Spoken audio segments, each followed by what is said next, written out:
പതിവ് പോലെ എല്ലാ പ്രേക്ഷകർക്കും കോക്ടെയിൽ കാഴ്ചകളിലേക്ക് സാദരം സ്വാഗതം. ലോ അക്കാദമി പരിസരത്തു നിന്നും ലോ വാർത്തകൾ വന്നുകൊണ്ടേയിരിക്കുന്നത് കൊണ്ട് അവിടം വിട്ട് തൽക്കാലം പോകാൻ കോക്ടെയിലിന് കഴിയുകയില്ല.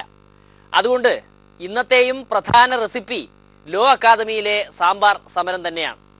പ്രതിപക്ഷത്തിൻ്റെ വീര്യം കാണിക്കാൻ നടക്കുന്ന നമ്മുടെ കെ മുരളീധരൻജിയുടെ നിരാഹാര സമരം തുടങ്ങിയിട്ട് ദിവസം കുറച്ചായി. മുരളീധരൻജിയുടെ വീര്യമെല്ലാം ദിവസം കഴിയുന്തോറും ശോഷിച്ച് വരികയാണ്. വീര്യമളക്കാൻ ഡോക്ടർമാർ എത്തിയിട്ടുണ്ട്. ഈ കാര്യത്തിൽ അതായത് പ്രിൻസിപ്പലിൻ്റെ രാജി ഉൾപ്പെടെയുള്ള കാര്യങ്ങളെക്കുറിച്ച് എന്തെങ്കിലും ഒരു നടപടി എടുക്കുന്നവരെ ഈ സമരം നീണ്ടുപോകും. ഇത് ഒരു കാരണവശാലും ഈ രംഗത്ത് നിന്ന് പിന്മാറുന്ന പ്രശ്നവുമില്ല. ഏത് രീതിയിലുള്ള ഒരു സൊല്യൂഷനാണ് നിങ്ങൾ പ്രതീക്ഷിക്കുന്നത്? ഒന്ന്, പ്രിൻസിപ്പലിൻ്റെ രാജി. രണ്ട്, ഭൂമി പ്രശ്നത്തിൽ പിന്നെ അതിൻ്റെ പ്രിൻസിപ്പൽ സെക്രട്ടറി റിപ്പോർട്ട് സമർപ്പിച്ചാൽ അതനുസരിച്ചിട്ടുള്ള ഗവൺമെൻറ്റിൻ്റെ ഭാഗത്തുനിന്നുള്ള ആക്ഷൻ. ഏറ്റവും പരമപ്രധാനം പ്രിൻസിപ്പലിൻ്റെ കാര്യമാണ്. ആ കാര്യത്തിൽ വിട്ടുവീഴ്ചയും സാധ്യമല്ല. വീര്യത്തിൻ്റെ അളവ് കുറയ്ക്കുന്നതാണ് എന്തുകൊണ്ടും നല്ലത്. കാരണം ഇപ്പോഴൊന്നും ഈ സമരപരിപാടി തീരാനുള്ള ഒരു സാധ്യതയും കാണുന്നില്ല. എത്രയും പെട്ടെന്ന് ശോഷിച്ചുപോയി എന്ന് ഡോക്ടറെ കൊണ്ട് പറയിച്ച് അടുത്തയാൾക്ക് ബാറ്റൺ കൈമാറുന്നതാണ് നല്ലത്. മുരളീധരൻജിയുടെ മാത്രമല്ല സമരക്കാരുടെ എല്ലാം കഷ്ടപ്പാടാണ് ഇത്. നേരം പോക്കാൻ പെടുന്ന ഓരോ പാടുണ്ടല്ലോ. ആദ്യമൊക്കെ സമരത്തിന് ഒരു ഉശിരൊക്കെ ഉണ്ടായിരുന്നു. കണ്ട് പക്ഷേ സമരം മടുപ്പിച്ചു കളഞ്ഞു. സമരം കണ്ട് തന്നെ നമുക്ക് ഇത്രയ്ക്ക് ബോറടിച്ചെങ്കിൽ അവിടെ ഇരിക്കുന്നവരുടെ കാര്യം പിന്നെ പറയണ്ടല്ലോ. അങ്ങനെ സമരം പരമ ബോറായി തുടങ്ങുമ്പോഴാണ് ഒരു വിദ്വാൻ രംഗപ്രവേശം ചെയ്ത് നല്ല അടിപൊളി ആംബിയൻസ് സമ്മാനിച്ചത്. സമരം നല്ല ലൈവാക്കി കളഞ്ഞു ആശാൻ. കാര്യം എന്താണെന്നോ, ലോ കോളേജിലെ വിദ്യാർത്ഥിയും ABVP പ്രവർത്തകനുമായ ഈ വിദ്വാൻ മരത്തിൽ കയറി ആത്മഹത്യാ ഭീഷണിയുമായി ഇരിപ്പായി. ആളുകൂടി. മരത്തിലിരിക്കുന്ന സുഹൃത്ത് താഴെ ഇറങ്ങണം. സമരത്തിന് ആധാരമായ വിഷയങ്ങൾ സർക്കാർ തലത്തിൽ തീരുമാനമെടുക്കുന്നതാണ്. മരത്തിന് മുകളിലിരിക്കുന്ന പ്രിയപ്പെട്ട സുഹൃത്ത് താഴെ ഇറങ്ങണം.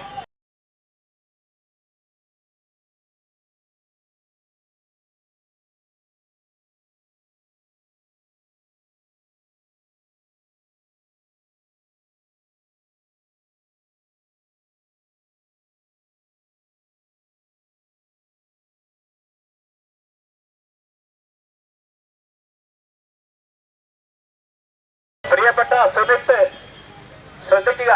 ഡിസ്ട്രിക്ട് മജിസ്ട്രേറ്റിന്റെ നിർദ്ദേശപ്രകാരം എക്സിക്യൂട്ടീവ് മജിസ്ട്രേറ്റ് ആണ് വിവരം അറിയിക്കുന്നത്.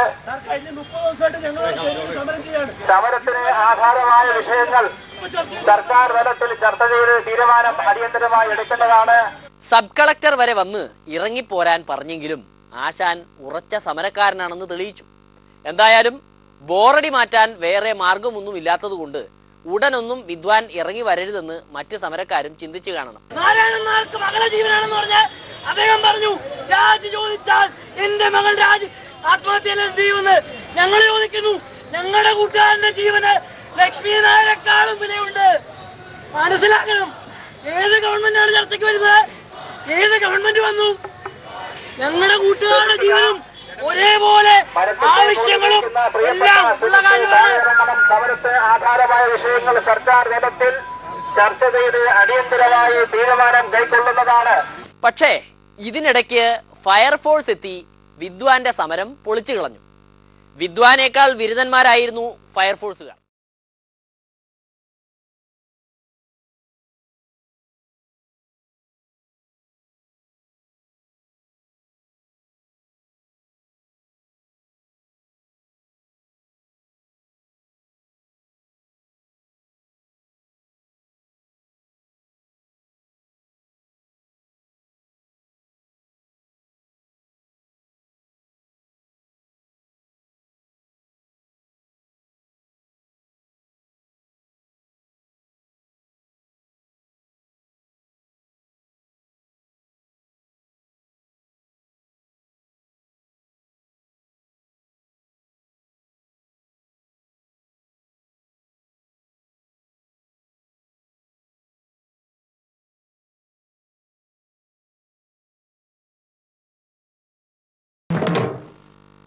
യഥാർത്ഥത്തിൽ ലോ അക്കാദമിയിൽ നടക്കുന്ന സമരത്തിന്റെ ലക്ഷ്യം എന്താണെന്നോ ഉദ്ദേശം എന്താണെന്നോ സംബന്ധിച്ച് അവിടെ കിടക്കുന്നവർക്ക് തന്നെ ഇപ്പോൾ കൺഫ്യൂഷൻ ഉണ്ടത്രേ.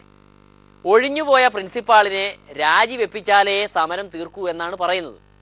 അതാണ് ആകെ കൺഫ്യൂഷൻ അടുപ്പിക്കുന്നത്. അല്ല പിന്നെ അവര് സമരം അവസാനിപ്പിക്കണ്ടേ? എങ്കിൽ ആ ഒറ്റക്കാലത്ത് അവര് പറയുന്നത് എന്താ, ഇനിയും പുറത്താക്കണമെന്നാ? നിങ്ങളീ പറഞ്ഞു ലക്ഷ്മി നായർ മാറിയെന്ന്, പിന്നെ എന്തിനാ വീണ്ടും രാജിവെക്കണമെന്ന് പറയാ? 2 കത്ത് ലഭിച്ചു, 1 പരീക്ഷാ ജോലികളിൽ നിന്ന്. അല്ല അങ്ങനെ പിന്നെ സംശയം തീർന്നില്ലേ? അവർക്ക് ഈ 2 സംശയം തീരുന്നില്ല. സംഗതി എത്ര പറഞ്ഞു കൊടുത്തിട്ടും കേൾക്കുന്ന സമരക്കാർക്ക് ഒന്നും മനസ്സിലാകുന്നില്ല പോലും. അതാണ് സിൻഡിക്കേറ്റുകാർക്ക് തലവേദനയാകുന്നത്. അവർക്ക് നിങ്ങളീ പറഞ്ഞാണ് ശരി, അരുൺ പറഞ്ഞാണ് ശരി, രണ്ട് സംശയമാണ്. ഒന്നുകിൽ മാറ്റിയ സ്ഥിതിക്ക് സ്വാഭാവിക നടപടിയാണ് പുതിയ പ്രിൻസിപ്പാൾ വരിക. അത് ഞങ്ങൾ ഔദ്യോഗികമായി പറഞ്ഞു. പുതിയ പ്രിൻസിപ്പളിനെ അടിയന്തരമായി, യോഗ്യതയുള്ള പുതിയ പ്രിൻസിപ്പളിനെ അടിയന്തരമായി നിയമിച്ച് സർവകലാശാലയിൽ റിപ്പോർട്ട് ചെയ്യണം പറഞ്ഞു കഴിഞ്ഞു. ഇനി എന്താണ് അവരുടെ ആവശ്യമെന്ന് മനസ്സിലാകുന്നില്ല. വെറുതെ ഒച്ചപ്പാടുണ്ടാക്കുകയാണ്, വെറുതെ വോട്ടെടുപ്പ് കൊണ്ടുവരാണ്. നിങ്ങൾ എന്ത് പറഞ്ഞാലും ഞങ്ങൾ വോട്ടെടുപ്പ് കൊണ്ടുവരും. ഇതാണ് സിൻഡിക്കേറ്റിനകത്ത് നടന്നത്. ഈ കൺഫ്യൂഷനും വെച്ചുകൊണ്ടാണ് വിദ്യാർത്ഥി സംഘടനകൾ സമരം ചെയ്യുന്നത്. അക്കാദമിക്ക് മുന്നിൽ സമരം ചെയ്യുന്ന കുട്ടികൾക്ക് സമരത്തെപ്പറ്റി അത്യാവശ്യം ധാരണയുണ്ട്. അതുകൊണ്ട് അവർ ആവശ്യപ്പെടുന്ന കാര്യങ്ങൾക്കും ഒരു സ്റ്റാൻഡേർഡ് ഒക്കെ ഉണ്ട്. പക്ഷേ പുറത്ത് സമരം ചെയ്യുന്നവർക്ക് ഇപ്പോഴും ഒന്നും പിടുത്തം കിട്ടിയിട്ടില്ല. KSUവിൻ്റെയും MSFിൻ്റെയും കഴിഞ്ഞ ദിവസത്തെ യൂണിവേഴ്സിറ്റി സമരം ഇതാണ് കാണിച്ചു തരുന്നത്. ഇവിടെ ഇങ്ങനെ സമരവും തല്ലും പിടിയും ഒക്കെ ആയി പോകുമ്പോൾ സമാധാനപ്രിയരായ ഒരു കൂട്ടർ അങ്ങ് ദില്ലിയിലേക്ക് പോയിരിക്കുകയാണ്. എന്തിനാണെന്നോ? സംസ്ഥാനത്ത് സമാധാനം പുലർത്താൻ. ആരാണെന്നോ ഈ സമാധാനപ്രിയർ?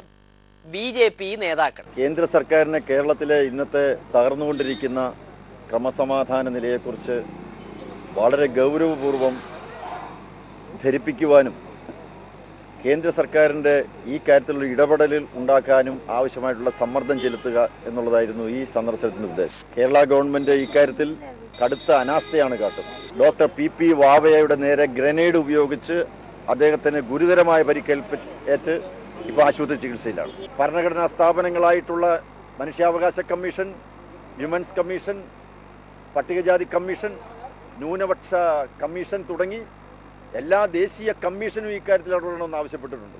വളരെ ഗൗരവപൂർവ്വം അദ്ദേഹം ഈ കാര്യങ്ങൾ കണക്കിലെടുക്കാമെന്ന് പറഞ്ഞു. ഒരു പൗരൻ്റെ ഭരണഘടനാദത്തമായ അവകാശങ്ങളും സ്വാതന്ത്ര്യങ്ങളും സംരക്ഷിക്കേണ്ട ബാധ്യത കേന്ദ്ര സർക്കാരിനുമുണ്ട്.